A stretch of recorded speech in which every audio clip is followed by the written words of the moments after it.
So the process of change really requires becoming conscious of your unconscious thoughts, which means just because you have that thought doesn't necessarily mean it's the truth.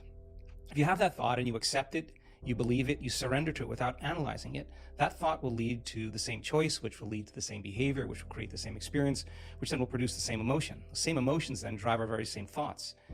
In time, our biology, our neurocircuitry, our neurochemistry, our hormones, and even our gene expression stays the same because we're the same. So in the process of change, when you come up against that unconscious belief and you make it conscious, most people get uncomfortable when they confront that thought. And they're stopping an automatic process. And the body, which has been conditioned to be the mind because it's doing something over and over again, that's a habit, is craving the experience because it wants the emotion associated with it, right? So the thought of being unworthy produces the feeling of being unworthy. That feeling then, when the person feels unworthy, tends to cause the person to think more unworthy thoughts.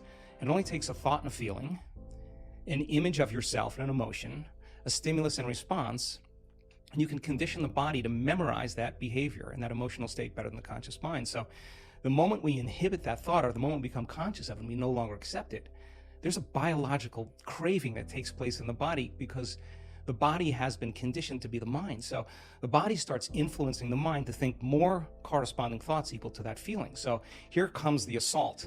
And you're not only unworthy, you're everything else that goes along with that feeling. And this is where people have to make up their mind if they truly want to change. Because if you decide to confront that thought and make a different choice, get ready, because you're going to feel uncomfortable.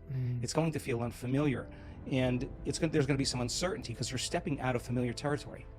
You're stepping out of the known and you're stepping into the unknown. Now, this is really when you leave the bleachers and you get on the playing field, because the brain immediately looks around in its environment to see if anything's changing because you're changing, and you see that nothing in your world is changing because you actually haven't fully changed yet. So the moment we look for evidence in our life and we don't see it, sooner or later, most people accept that thought, which leads to the same choice, which creates the same behavior, which creates the same experience, that produces the same feeling. Then they say, oh, this feels right to me. No, that feels familiar, because you've just returned back to the known self.